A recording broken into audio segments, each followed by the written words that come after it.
ransomware attacks to pay or not to pay. And is there ever an instance where you look at a health system and say, go ahead and pay? Because the pipeline paid and somebody else paid. So people are paying. Is there ever an instance where you look at a health system and say, yeah, go ahead and pay? So personally, this is me. That's high risk, right? It's a high risk.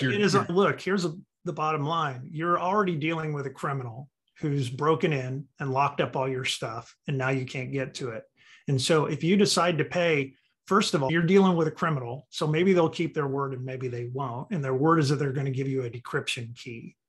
Then there's the reality that sometimes, look, these are not the world's greatest software developers that are in this business. They're really good at encrypting. Decrypting, they don't really care that much about decrypting. We didn't spend enough time on that code, man. We should have really debugged it a little bit more. So you may give them the $10 million and they may give you decryption keys, but maybe it works and maybe it doesn't. And even if it does, you've created a situation where you've now identified yourself as a willing victim and that you're going to pay. So they are going to come back. This isn't a one-time dance that you're doing.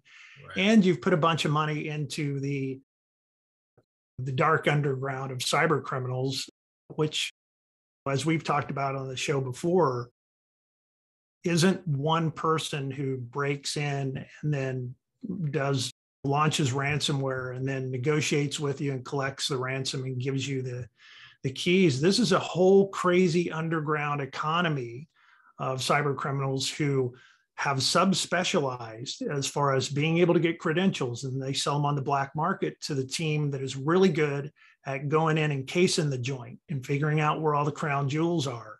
And then mapping all that out, coming back out, selling that information on the dark web to the person who is to the team that is really good at launching ransomware and negotiating for payment. These are major corporations.